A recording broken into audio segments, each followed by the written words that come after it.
So nearby, Brad and Nisha, I believe you got a drink for me to open before we start this video. I do indeed. Yes, Kingfisher. That's a beast of a bottle, isn't it? So I'm gonna open it with Action Man, roller skating Action Man. Let's open it with Action Man's roller skates. Let's go. Oh, these are crap. I don't want to wreck his roller skates, but it's like, you know, they were in fashion in the 90s, but not so much anymore. Come on, Action Man. He's the greatest hero of them all. He is, but like, oh god, the wheels on this thing are so soft. That bottle's clearly been made by Dr. X. Oh, there we go. Yay, thank you. Ting! And he's still got it. Hey! So, it will likely come. Ow. I was doing the intro. I walked backwards into. 6 years of recorded videos. Oh. I don't think you've ever done that. No, I like whacking the back of my leg on a tape. But do you know when people?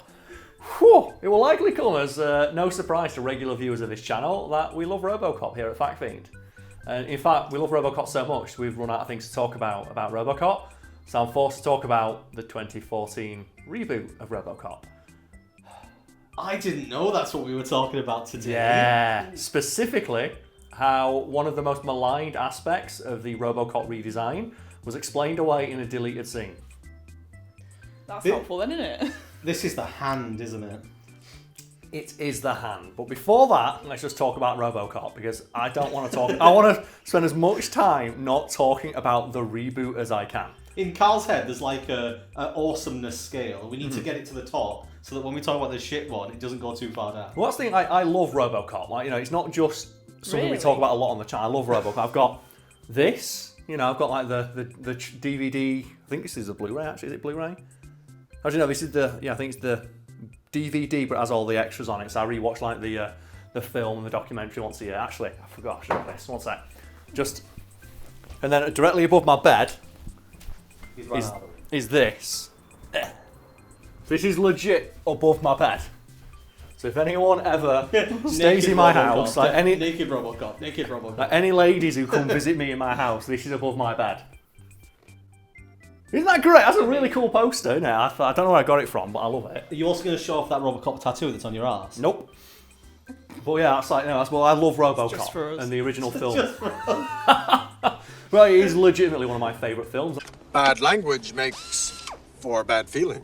And I contend that RoboCop's one of the best films ever made because it's a tight 90 minutes and you get everything you want from that title. You get a robot cop shooting people. I don't mean to add, we've talked about it too much. There's nothing new to say. That's fair. If there's not much to say, I guess we can move on to the reboot. And the reboot was a perfectly serviceable action film, but it's just not good. The worst thing about it is that they went for the 12 rating. Yeah, so the one thing that like RoboCop is known for, like besides like, you know, its biting social satire. Big is back, because bigger is better. 6000 SUX, an American tradition. And its really interesting visual flair, like as a direct result of it being directed by Paul Verhoeven, who was just, you know, a really interesting filmmaker in his own right. You bitches, very good. That's a wrap on the bitches. Thank you very much, bitches. How you doing? Bitches leave. Is that they, as you said, made it a PG-13, so they cut out the other thing RoboCop's known for, which is the over-the-top, uber-hyper-violence, which is supposed to be the point of the film. It's like, oh, it's so frustrating. Like, you go from, like, you know, the Mr. Kinney getting shot to pieces in, like, OCP's officers. You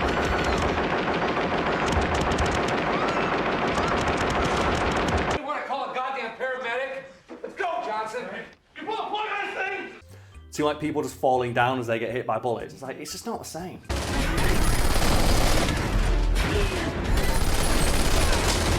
Especially seen as it was made in a more modern era when that kind of gore is probably more acceptable. And we in horror movies, because like, for example, I watched John Wick 4 recently, and John Wick kills a lot of people in that movie, but not many of them die as hard as just regular jobbers do in the RoboCop movie.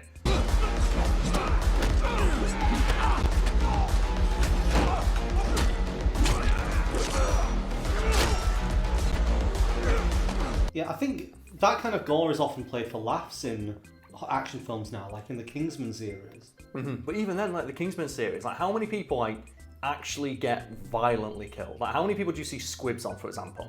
Squibs like not even a thing in movies anymore. It's always like the digitally inserted ones, which look terrible for the most part. Probably looks really tame compared to like if you watch The Boys, because that is so graphic Yeah. in every sense. Oh no. Well, that's what I mean. It is, yeah. And but and the reason that The Boys stands out is because that's not really something you see in modern entertainment anymore, is it? Especially the first episode of season 3. I was about to say that. I love that the creators of The Boys were like, oh, there's a joke going around about Ant-Man going up Thanos' ass. Let's just do it. Yeah. And they did. And that's the thing, you don't see stuff like that in action movies anymore. You see it in horror movies, you see it in like, The Boys, but it's so seldom seen in action movies. And that's why I think like, if you're going to remake RoboCop, that's one of the things it's known for. And if you're not going to deliver on that, at least deliver on the other thing it was known for, which is like, a decent story and like, the social satire. Iron Man. Iron Man. See, I've not seen the reboot. Is it basically the same story or is it slightly different? It's the exact same plot, however, instead of it being about the over-militarization of the police and corporations valuing profit over human lives, they decided, well, that doesn't really make sense in like 2014 for some reason, even though it's like never been more relevant. It's the thing that gets more relevant with every passing year. They decided to make the whole thing about drone warfare, which is fair enough. Like, you want to reimagine the film for like, modern times. But then they handled it in such a, ironically, heavy-handed way with the use of a human hand. But before we get to that, we have to talk about the RoboCop outfit itself, because I contend the original RoboCop design is fucking incredible. Like, this is just like, like a stylized version of it. There'll not be a picture of like, the actual RoboCop design behind me, but like, Nisha, do you remember what like Alex Murphy looks like when he takes off the mask? Like when you've been doing any editing or anything?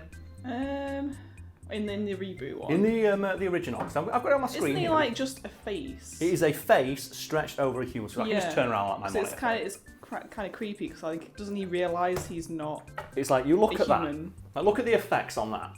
So I've like turned my monitor around now so you can have a look at what RoboCop looks like in the original. Yeah. And I contend that is one of the best practical effects ever. Yeah, that's really well done. Not just in the 80s, not just in action, not just in like films from that era, ever.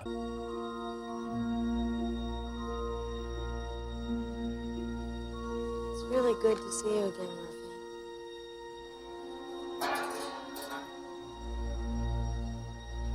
Murphy had a wife and son. What happened to them? Because you literally cannot see where man ends and robot begins, because they go to the effort of like putting the plastic fake rubber skin around it to make it like it's a face stretched over a robotic skull. They give him slightly inhuman proportions, so you can't quite tell where you'd fit an actor inside of there. And then they combine that with some like incredible sound design where every single step and movement of RoboCop is accompanied by like this robotic whir and a heavy thud.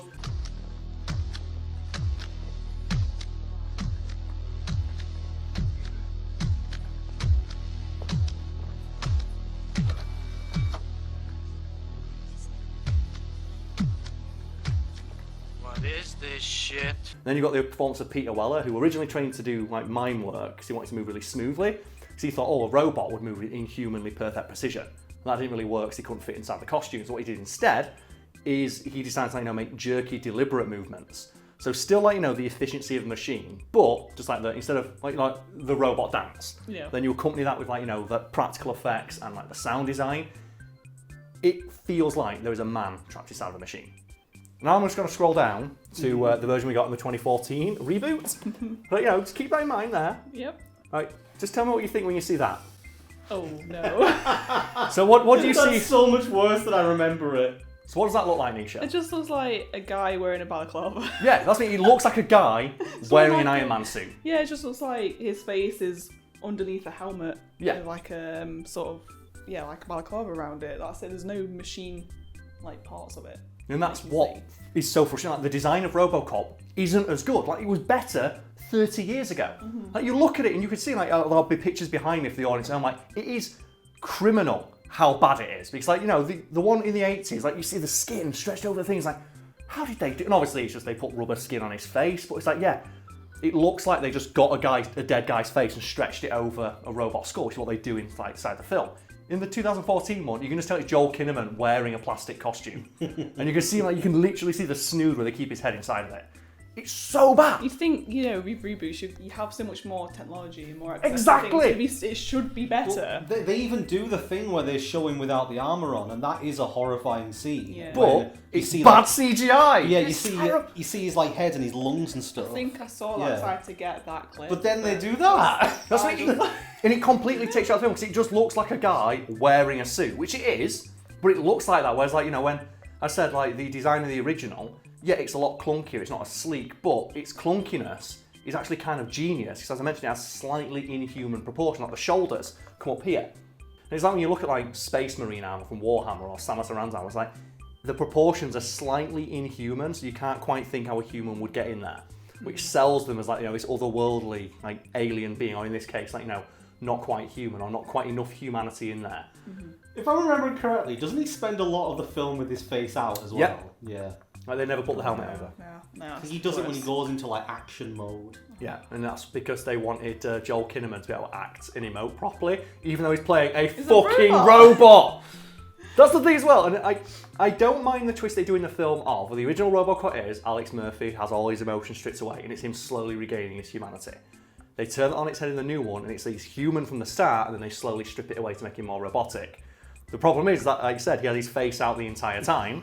Joel Kinnaman's a shit actor, and the effects look terrible. This is real. It's not a dream. It's not drugs or anesthetics. I know I'm dreaming because I can feel all of this. Alex, amputees can often feel their missing appendages. It's called phantom limb sensation. What do you mean, Dr. Norton did. amputees? What the hell did you do to me? You need to relax. Take this off me now. I think I assume we're gonna get onto it when we talk about the hand. But I liked what they were going for. Yeah. When you read more about it, this idea that they wanted to have the audience question and the characters question what is human and what is robotic about him. Yeah. Because in the film they want to make everyone think he's human, but they can control him like a robot. Yeah, it's and an that's interesting meant to be, concept. But then, like, I'm considering that you said it's a deleted scene. I'm guessing I've seen a deleted scene because they don't mention.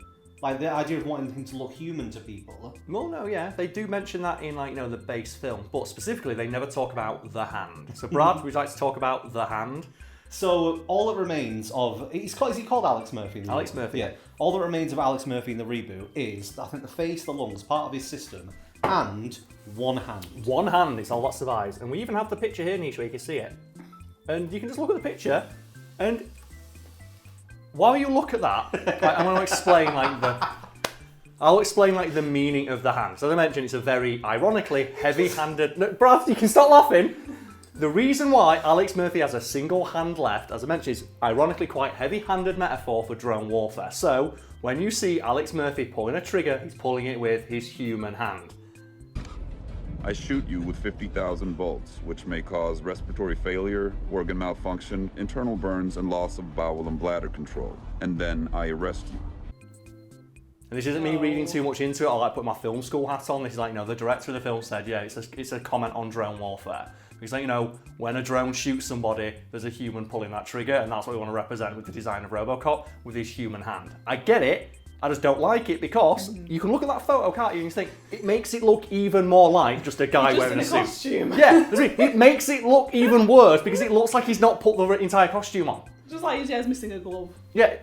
Don't they give the reason in the film as to they want him to be able to shake hands? That's the deleted scene, yes. Right, So, that's the part I'm thinking of. So, the explanation, in the film, they never explain why they have the hand left over. It's just that he has the hand left over. And the reason why that pisses me off as a fan of RoboCop so much is that in the original RoboCop, they also save Alex Murphy's hand.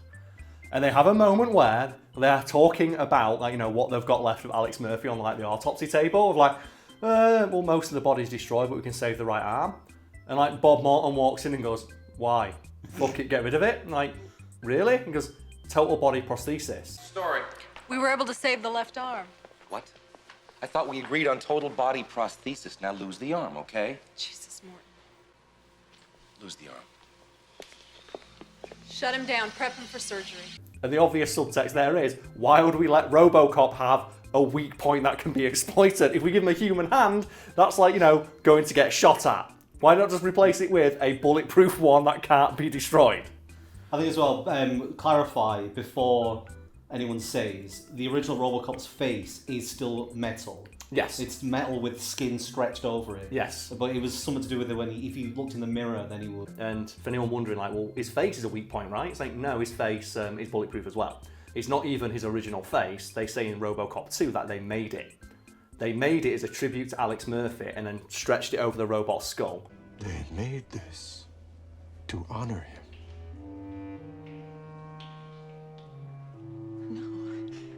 Your husband is dead. As you mentioned, Brad, so that when he looks in a mirror, he sees a human's face staring back at him because they realise that the human mind would completely break if it looks back and doesn't recognise itself. So they create an artificial rubber robot face, put it over the robotic skull, and then put that on the thing, then cover it with a mask. But no, human hand. Yeah, Well, human hand. Can they do that with the hand then? Can they have a robotic hand and Well, imagine if skin that over was it? the reveal. If at some point his hand got shot and he looked and realised it wasn't even his hand, Yeah. that could have worked. He could have done, yeah, but instead it's just his hand. Just a An real actual human hand. Yeah. hand. And that's the thing, and it's because it contrasts so wildly with the original, where they literally have a character say basically to camera. Like the guy's looking into RoboCop's eyes, who's like the audience. Like, and it makes it even worse. Like in the original, you have a character say basically to camera, she's seeing through RoboCop's eyes. The guy looks at him and goes, "Total body prosthesis, get rid of it all. Why would we keep the human parts? The human parts are the things we try to get rid of. The human police officers are the ones who keep going on fucking strike and getting shot. The robot ones don't." It could have worked. It could have worked. This idea of him having one robot hand and one human hand to show off the fact that it's the whole thing's a battle between the man and machine. Mm-hmm. But and that's the thing, they never explained it in the film. In a deleted scene, they have Michael Keaton, who's like Michael Keaton's a great actor. He's no fucking Dick Jones. he's no Dick Jones, and he explains that when they're talking to him, like, "Oh, we can save the right hand." It's like, "Why don't we replace?" No. My dad always told me you can tell a lot about a man from his handshake. Keep the right hand. Hey, can you save his right hand? My father always said you can tell a lot about a man by his handshake. I can try. All right, see if you can sell it to the family. And the reason it annoys that they cut that is, one, that explains this stupid fucking design decision, and two, that's kind of genius if you think about it, because like we're gonna give this walking war crime the ability to have the facsimile of human interaction.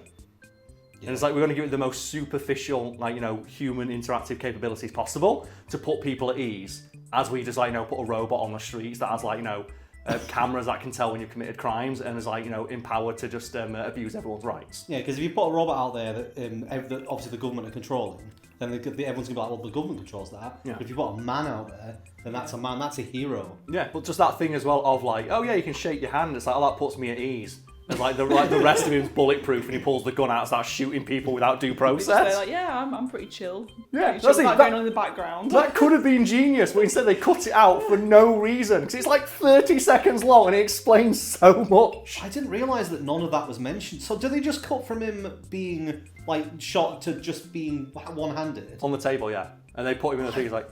I thought this scene was in the film. That's so shit. It is so shit, yeah, it's so bad.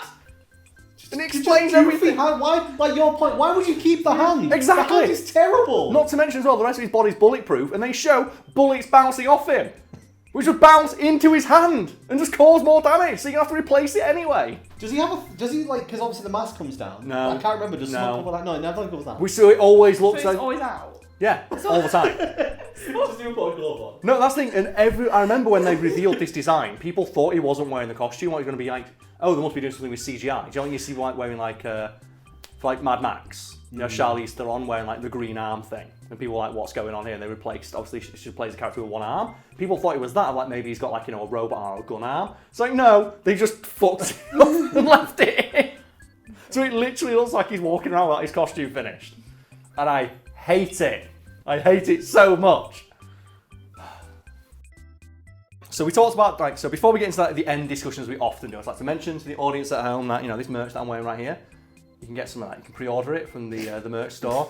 Link below. It's up for pre-order for the next couple of days, maybe a couple of weeks, I don't know. I don't know when this is going out, but you can pre-order it or order What's other the things. date that the end it stops? I don't know, I've not talked to them yet. That would be better, just give a date. Let's just say you've got a couple of weeks from the day this video is released, maybe.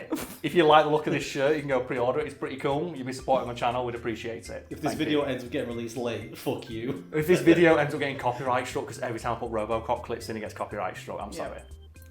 And I'm going to try and put as many clips in as I can. So I apologise if I've had to like put clips in reversed or with like weird distorted audio. It's the only way I could get it in. Distort the face. Distort the hand. Distort the hand. Blur it. Blur the entire thing. Well, yeah, like with that out of the way, guys, you got any deleted scenes from movies that you like quite like? There's a couple of really famous ones that change or otherwise improve, quote unquote. Films like one of the most famous ones is Independence Day. Do you like the plot hole of, wait a minute, how does Jeff Goldblum hack an alien computer with a MacBook? What's going on here? There's a deleted scene when it shows him tinkering with his MacBook and the alien ship they have in like Area 51, and it shows him going, oh, there's some compatibility here. Well, to be honest, we don't know what the hell this crap is. These patterns here are repeating sequentially, just like their countdown signal. They're using that frequency for computer communications. Huh?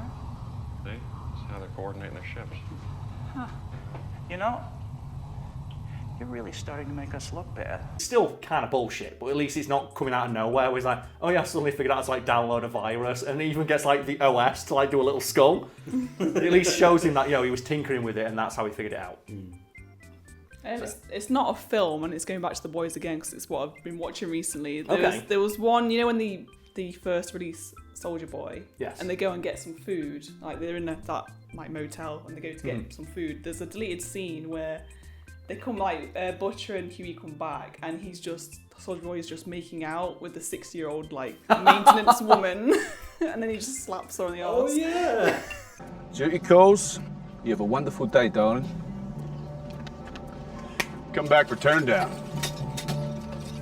I love stuff like that. There's so much stuff left on the cutting room floors. Like, most of it is cut for a good reason. Then the go in, stuff like the Independence Day one and that boys one, which just it adds to the characterization of the guy. Yeah, so obviously he's been locked away for so long.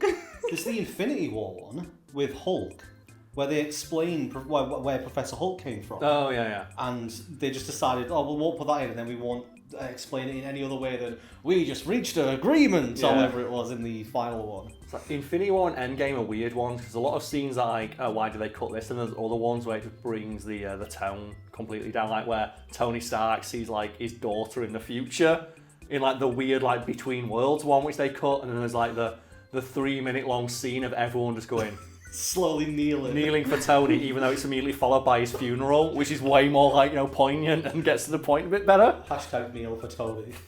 Just hashtag dicks out for Tony. It's what he'd want. Oh, but yeah, there's and then I think the one everyone's gonna be screaming about in the comments is the I Am Legend one, where the alternate ending. The alternate ending. The better ending. You mean the ending from the book? Yeah, and the ending that references the title of the film. I'm not even going to explain it. Go look it up. It's just way better.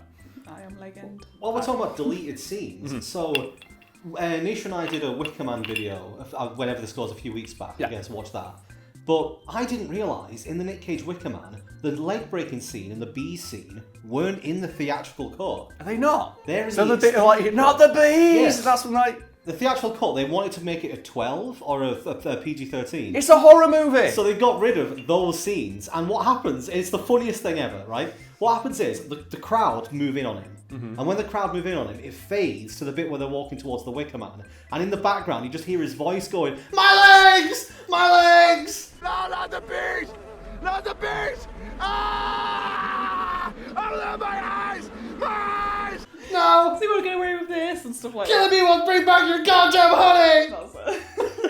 That's the point, like the client. That'd be like if you remade Misery and just cut like the hobbling scene. Can you imagine that? That'd be like remaking RoboCop and cutting out all the But the theatrical cut as well has a scene after the Wicker Man burning, because the extended cut doesn't have this scene. Wicker Man 2. But it sets up Wicker Man 2. No! There's a scene. Is it just another Wicker Man? No. There's two of the girls from the island are in a bar somewhere in the US, and two guys, one of which is James Franco, ends up walking. James up to Franco these... hitting on a girl in a bar. Who doesn't want it? That doesn't sound realistic. But they're there. He sits down with these women, and they basically start like seducing them, and the implication is that they're going to try and get James Franco for the sequel for Wicker Man 2 to come back to the island. Well, if we got Burning Man.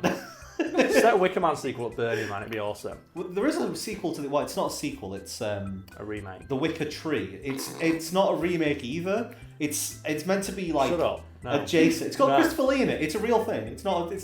But yeah, it's meant to be adjacent to the Wicker Man, but it's not. It's like the same themes, but a different. It film. just happened at the same time. It's like, no, there was another one out next island over. It's like, I will never forget when someone was telling me there's like a sequel to Snowpiercer. Do you know the original graphic novel it's based on? Right.